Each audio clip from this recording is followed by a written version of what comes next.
तो जय सिया राम मित्रों, जैसा कि आपको नहीं पता है लेकिन हम और हमारे परम मित्र सूरज जा रहे हैं असनी के गंगा घाट के किनारे दिगंबर आश्रम स्वामी जी के दर्शन करने, और आपको भी वहां ले चलते हैं। दिगंबर स्वामी जी के दर्शन कराते हैं और वहां की मुख्य विशेषताएं भी आज आपको बताएंगे, जो कि लगभग आप लोगों ने नहीं सुनी होगी।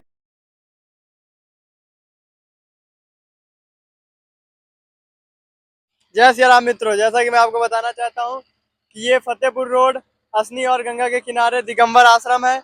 तो मैंने सोचा कि चलो आज आपको दिगंबर आश्रम के दर्शन कराते हैं, जो कि यहाँ पर बहुत ही प्रतिभाशाली महादेव जी की मूर्ति है। तो वहाँ की कुछ विशेष विशेषताएं हैं जो मैं आपको बताऊंगा। तो वीडियो को फुल देखने के लिए वीडियो में बने रहें और मेरे चैनल को सब्सक्राइब करें, वीडियो को लाइक करें और ज़्यादा से ज़्यादा शेयर करें। तो हम लोग आ गए हैं ये दिगंबर आश्रम के अंदर। तो यहाँ पर आओ देखते हैं, यहाँ पर कोई मिल जाता है तो उनसे मंदिर के बारे में जानकारी लेते हैं। तो वो दिख गए हमको सामने महंत जी, जो छोटे महंत जी हैं। तो आओ हम उनसे मिलते हैं, महंत जी से। जैसा कि मुझे यहाँ के बारे में ज़्यादा जानकारी नहीं, लेकिन यहाँ पर एक महंत जी रहते हैं जो छोटे महंत जी हैं, जो यहाँ के ब्राह्मण हैं, यहाँ की पूजा में रहते हैं। तो हम इनसे जानकारी लेते हैं। तो महंत जी, आप ये बताइए हमको, इस आश्रम का क्या नाम है? दिगंबर आश्रम असनी। तो आप यहाँ के बारे में कुछ जानकारी हमें दे सकते हैं? जी, जी, तो आइए, आप सबसे पहले क्या हमें बताना चाहेंगे? पहले हम आपको गौशाला के बारे में बताना चाहेंगे। आइए चलते हैं। तो चलो चलते हैं गौशाला की तरफ, जो कि दिगंबर स्वामी आश्रम के। आपका शुभ नेम क्या है? शिवा। तो महाराज जी का शुभ नेम शिवा है। तो महाराज शिवा जी से आज हम आश्रम के बारे में जानेंगे। तो चलिए आश्रम की तरफ चलते हैं।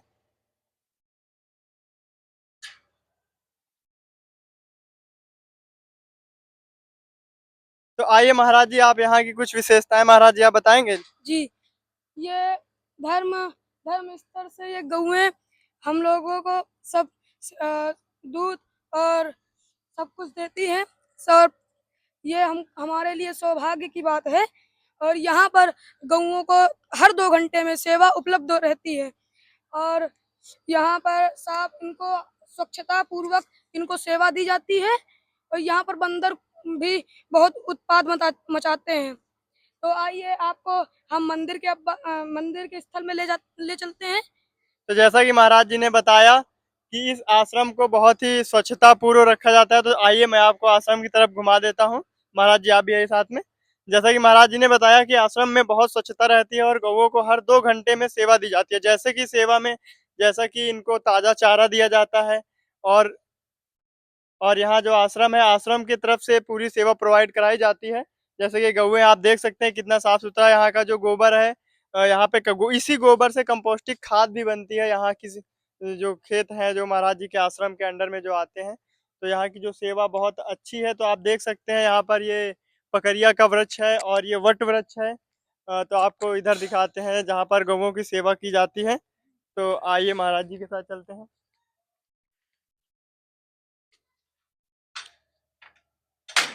तो ये देखिए, यहाँ पर भी गौएं हैं। ये गौएं अभी चारा करके यहाँ पर विश्राम कर रही हैं। तो ये यहाँ पर ये गौओं का स्थान है जहाँ पर गौओं को चारा दिया जाता है, और ये बहुत ही इनकी अच्छी सेवा होती है। जो कि आप देख लीजिए, ये जो छोटे गौएं हैं, जो इनको नहलाया भी जाता है। यहाँ पर साफ सुथरा, काफी अच्छी सफाई है। तो अब हम आपको लेके चलते हैं मंदिर की तरफ।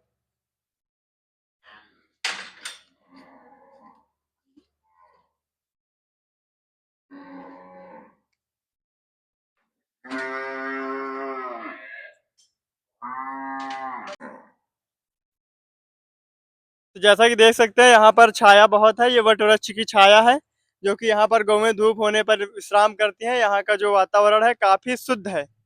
तो आप लोग देख सकते हैं यहाँ पर कितनी साफ सफाई है। तो आप लोग भी आएँ दिगंबर आश्रम, यहाँ पर आएँ और महाराज जी के दर्शन करें। तो आपको चलो मंदिर की तरफ लेके चलते हैं। निकलते ही आश्रम के बिल्कुल ठीक, तो मैं आपको बताता हूँ कि आश्रम के ठीक सामने जो ये गेट है गौ आश्रम वाला, इसके ठीक सामने ये गौओं को विश्राम करने के लिए सेवा दी जाती है। जैसे कि आइए मैं आपको दिखाता हूँ।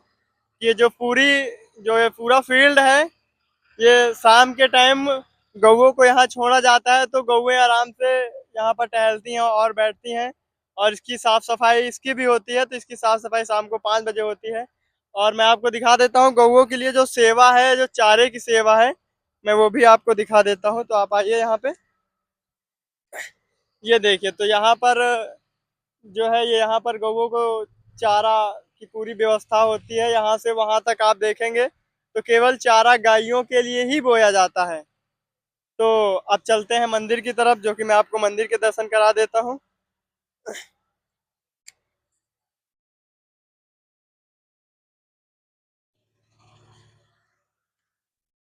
तो छोटे महाराज जी हमारे साथ हैं। जब तक छोटे महाराज जी से कुछ और जानकारी ले लेते हैं, जैसे कि छोटे महाराज जी कुछ और भी बता सकते हैं आप। यहाँ पर हर ये अभी चतुर्मासा चल रहा है, स्वामी जी यहाँ पर चतुर्मासा कर रहे हैं। तो यहाँ पर गुरुवार 31 तारीख गुरुवार से यहाँ पर कथा है। तो आप बताएंगे कि ये चतुर्मासा क्या है? जैसे कि हमारे सभी भक्तों को चतुर्मासा के बारे में नहीं जानकारी है, जैसे कि मुझे भी नहीं है, तो आप कुछ बताएंगे चतुर्मासा के बारे में? ये आपको स्वामी जी बता सकते हैं। अभी मतलब मुझे थोड़ा सा वो ज्ञान नहीं है, मैं खुद ही एक शिक्षक हूँ। तो जैसा कि छोटे महाराज जी बता रहे हैं कि इनको पूरी जानकारी नहीं है, ये खुद शिक्षक हैं। तो ठीक है, हम लोग अब चलते हैं मंदिर के दर्शन के लिए। तो चलो चलते हैं मंदिर के दर्शन कराते हैं, देखते हैं वहां पर कोई और महंत जी मिलते हैं तो उनसे भी जानकारी ले लेंगे बिल्कुल। तो कैमरामैन आप साथ में आ जाओ।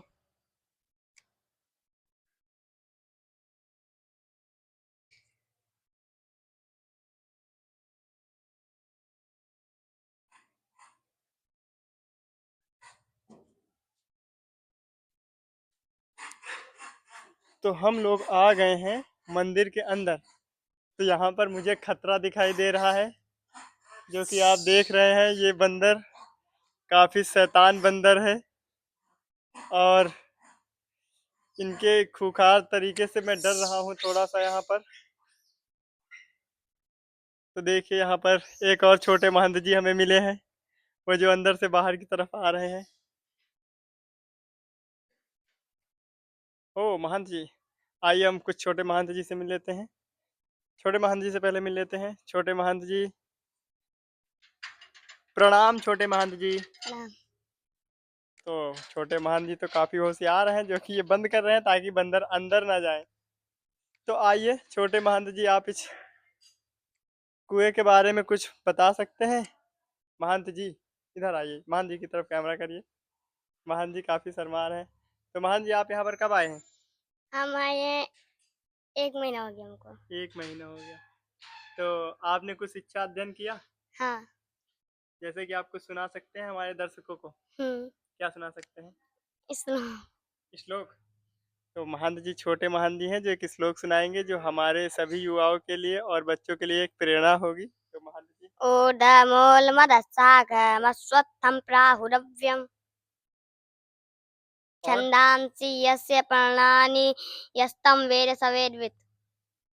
तो जैसा कि महंत जी ने बताया है एक श्लोक के बारे में, जो कि मुझे तो ज्ञान नहीं है, लेकिन हमारे युवाओं के लिए प्रेरणा है। जैसे कि आज के इस समय में छोटे जो बच्चे हैं वो काफ़ी वीडियो वगैरह देखते हैं इधर उधर की गंदी चीज़ें। उनसे ठीक है हमारे ये महंत जी, जो कि वेदों का पाठ करते हैं और श्लोक का अध्ययन करते हैं, जो कि आपको अभी सुनाया है। तो आइए आपको लेके चलते हैं यहाँ पर जो महंत जी हैं, जो पहले संत जी यहाँ रहते थे, उनकी समाधियों की तरफ, जो कि मुझे जानकारी मिली है। ये बाहर को खुलता है।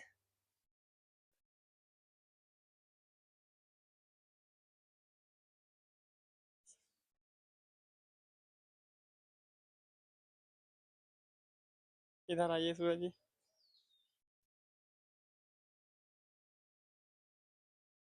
ये है श्री श्री 108 परमहंस जी की समाधि है। ये स्वामी शंकराचार्य जी महाराज की समाधि है। ये सबसे बड़े यहाँ के गुरु हैं। तो यहाँ पर भैया जी हैं जो इन समाधियों के बारे में जानकारी देंगे। तो हम भैया जी से पूछते हैं एक एक करके। तो भैया जी आप कुछ बताएंगे? जी जी। श्री स्वामी परमहंस जी महाराज जी, मतलब जो है शंकराचार्य जी महाराज गुरु थे सबसे बड़े। इनके जो ये दिगंबर स्वामी जी परमहंस दिगंबर स्वामी जी महाराज ये समाधि को बारंबार नमस्कार है, प्रणाम है। तो गुरुओं को प्रणाम करने से हमारा जो है मन खुश हो जाता है, सद्बुद्धि आती है और बढ़िया ज्ञान जो है अच्छे कर्म की प्राप्ति होती है। जैसे अपने माँ बाप और बुजुर्गों सभी हैं, परोपकार है, ऐसा मतलब जो है सब ज्ञान आता है महापुरुषों से।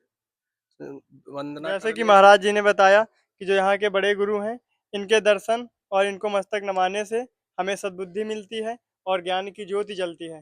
तो आइए महाराज जी, अभी आप इन महाराज जी के बारे में नाम सहित कुछ बताएंगे। जी जी जी, श्री स्वामी परशुराम जी स्वामी जी ये बहुत महापुरुष है, त्याग तपस्वी।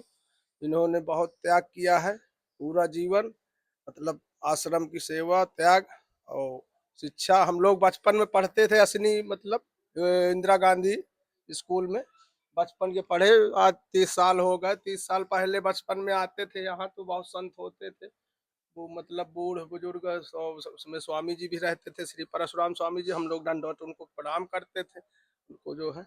जैसा कि महाराज जी ने बताया कि ये श्री परशुराम स्वामी जी हैं और इनके बचपन की उम्र में लगभग आज से 30 साल पहले जी ये जी थे यहाँ पर। तो ये अध्ययन करते थे और यहाँ पर दर्शन करने आते थे। जी जब ये दर्शन करने आते थे और यहाँ पर जब खेला करते थे तो महाराज जी के सामने ये बच्चे ही थे। तो जैसा कि महाराज जी ने इतने बताया, बड़े छोटे जैसे कि छोटे हमारे कक्षा छह छोटे में महाराज पढ़ते जी थे। हैं, इनकी उम्र के थे। 13 साल में 6 में थे, तो 11 आइए 12 महाराज साल जी, की आप उम्र से हम लोग आते इधर थे महाराज जी यहाँ के बारे में बताइए। दर्शन करने। विश्व महाकुटी है और विश्व में नंबर 1 अब है कुटी। ये महाराज जी के बारे में आप कुछ बताएंगे, आप हाँ, आगे। जी जी, अविनाशी स्वामी जी महाराज जी है ये जी, हमारे बाबा की तरह है। जैसे बचपन में बाबा हमारे होते थे, बूढ़े बुजुर्ग जो है सब, तो इन्हीं का सबका आशीर्वाद होता था। ये बहुत हाँ, ये सब रहते थे, आश्रम हरा भरा खूब रहता था। उस समय बहुत संत होते थे, यहाँ मेला लगा रहता था। हम लोग डर के उनकी आंखें देख के डर जाते थे, इतना मतलब जो है उनको त्याग होता था संतों को। हम लोग डर के मारे भागते थे, जल्दी पास भी नहीं जाते थे। धीरे धीरे हिम्मत करके पैर छूने लगे। मतलब ऐसे ऐसे शरीर थे उनके, बहुत मोटे मोटे और बड़ी बड़ी आंखें, बाबा जैसे। बाबा भी जैसा हमारे कि महाराज जी ने बताया, ये अविनाशी स्वामी जी हैं, अविनाशी जो कि इनकी बहुत ही तेजोमयी छवि थी, जिसको देखकर इनकी बचपने की उम्र में इनको बहुत ही डर लगा करता था। लेकिन ये कुछ हिम्मत जुटाकर महाराज जी से वार्तालाप हाँ, करते थे, दर्शन कर लेते जो कि थे, वो ज्ञान देते थे। ज्ञान देते। तो आइए मैं आपको बताता हूँ कि यह जो नीम का वृक्ष है, यह जो नीम का वृक्ष है, ये वृक्ष नहीं था। यहाँ के जो महंत जी दिगंबर स्वामी जी थे, जो उन्होंने एक दातून करके यहाँ पर गाड़ दिया था। तो ये वही दातून है जो कि इस विशाल नीम के पेड़ का आकार ले लिया है। ये बिल्कुल महाराज जी के समाधि के ठीक ऊपर जमा हुआ है। जैसा कि आप यहाँ देख सकते हैं, इनकी इतनी उम्र है, जो गुरु महाराज से शिक्षा ली थी, आज भी ये कलाकृतियाँ दिखा सकते हैं। तो आज हमारे युवाओं के लिए ये एक प्रेरणा है। जैसा कि आप देख पा रहे हैं, ये सिर के बल खड़े होकर चल रहे हैं। तो आप लोग देख सकते हैं, ये इनकी कलाकृतियाँ, ये महाराज जी की संरक्षण में ही रहे हैं। यहाँ से चल के गए और फिर चल के ही पीछे की तरफ आ रहे हैं। जैसा कि आप देख सकते हैं, ये आज हम लोगों के युवाओं के लिए बहुत ही बड़ी बात है और प्रेरणा की बात है। ये प्रेरणा का विषय है, जो कि इनकी उम्र लगभग, अभी महाराज जी से पूछेंगे महाराज जी की उम्र है। महाराज जी, आपकी कितनी उम्र है? 43 साल। महाराज जी देख लिए, 43 साल की उम्र में इनके अंदर ये वो शक्ति है जो शायद आज के युवाओं के पास नहीं है। तो आज आप अपनी कुछ शक्ति का राज बता सकते हैं हमारे युवाओं के लिए क्या? जी जी जी, सब महाराज दिगंबर स्वामी हमारे यहाँ बजरंगी स्वामी, उन्हीं की मतलब कृपा है कि त्याग मतलब गंगा स्नान ये समझो है। तो यही है मतलब जैसा कि त्याग। महाराज जी बताना चाह रहे हैं कि जो हम अपने त्याग से, अपने जी, ब्रह्मचर्य से, अपने गौ माता के दूध से मांसों का आहार बिल्कुल ना करें, गंगा जी का स्नान करें, उससे हमारा शरीर काफ़ी पुष्ट होता है। और निजी व्यायाम करें, महाराज जी का ये बहुत ही मतलब प्रेरणादायक उपदेश है हम लोगों के लिए। तो जैसा कि हम आपको अब दर्शन कराएंगे स्वात्मानंदेश्वर महादेव जी के, तो महादेव जी के पास दर्शन करने से पहले हम महाराज जी से कुछ पूछ लेते हैं, आप कुछ बताएंगे? ये स्फटिक शिला की मूर्ति है। ये शायद भारत में छठी जगह है जो स्थान है इसका। स्फटिक शिला है, एक मूर्ति है, लेकिन इसकी हम कल्पना कैसे कर सकते हैं। लेकिन जो छात्र शिष्य मतलब पढ़ने वाले जो छात्र हैं, उनके लिए पूजा में बहुत ही लाभदायी है पढ़ने के लिए। बाकी आप तो देख सकते हैं। जैसा कि महाराज जी ने बताया कि स्फटिक शिला शिवलिंग की मूर्ति है, जो कि हमारे भारतवर्ष में ये लगभग 5वीं की 6वीं मूर्ति है। तो आइए हम आपको दर्शन कराते हैं। तो अंदर देखते हैं छोटे महाराज जी जो हमारी सहायता कर रहे हैं आज। छोटे महाराज जी बहुत ही बच्चे हैं। तो आप लोग यहाँ पर देख सकते हैं कितनी ज़्यादा साफ सफाई है, ये बहुत ज़्यादा। और यहाँ पर बहुत ही स्पिरिचुअल भी है। और ये है हमारे स्वात्मानंदेश्वर महादेव जी जिनके हम आज दर्शन करने वाले हैं। तो आप देख सकते हैं ये स्फटिक शिला है जो मैं आपको नज़दीक से दिखा देता हूँ। ये हमारे भारतवर्ष में 6वीं मूर्ति है पूरे भारत में। तो ये हमारे लिए बहुत ही गर्व की बात है कि हमारे भारत में उत्तर प्रदेश यानी कि हमारे उत्तर प्रदेश के रायबरेली ज़िला के फतेहपुर रोड असनी गंगा किनारे ये आश्रम मौजूद है। इस आश्रम का नाम है दिगंबर स्वामी आश्रम। तो महादेव जी को हम कर देते हैं नमन। जैसा कि आपको दर्शन हमने करा दिए हैं महादेव जी के, ये स्वात्मानंदेश्वर महादेव जी हैं। तो बहुत भाग्य से दर्शन मिलते हैं। अगर आप भी विजिट करना चाहते हैं दिगंबर स्वामी आश्रम स्वात्मानंदेश्वर महादेव जी की पूजा करें, अगर यहाँ पर विजिट करें।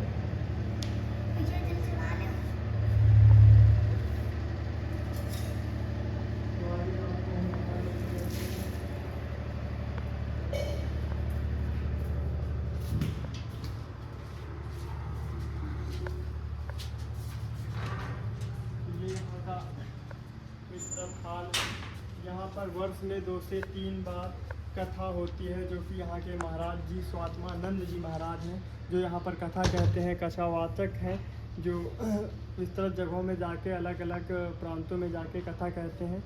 तो अगर आपको भी अपने यहाँ कथा करवानी है तो स्वात्मानंद जी महाराज कथा कहते हैं, यहाँ दिगंबर स्वामी आश्रम आकर संपर्क आप कर सकते हैं। तो जैसा कि यहाँ पर हनुमान जी की जो स्थापना कराई जा रही है वो बाहर है। मैं आपको वहाँ चलकर हनुमान जी की मैं आपको दर्शन कराता हूँ। जैसा कि हम लोग आश्रम से बाहर आ चुके हैं, ये जो हनुमान जी का मंदिर है जो कि इसमें काम चालू है और हम लोग अंदर नहीं जा पाए हैं, तो हम लोग आपको अगली वीडियो में यहाँ के दर्शन कराएंगे। तो आज के लिए यहीं पर अपनी वीडियो को समाप्त करते हैं। अगर आपको हमारी वीडियो पसंद आ रही है तो आप हमारे चैनल को सब्सक्राइब करें और वीडियो को लाइक करें, ज़्यादा से ज़्यादा शेयर करें, ताकि हम ऐसे ही नए नए वीडियो आपको देते रहें। और हमारे चैनल को ग्रो करने में आपकी बहुत बड़ी भूमिका है। अगर आप भी हमारे भोलेनाथ से प्रेम करते हैं तो चैनल को ज़रूर से ज़रूर सब्सक्राइब करें।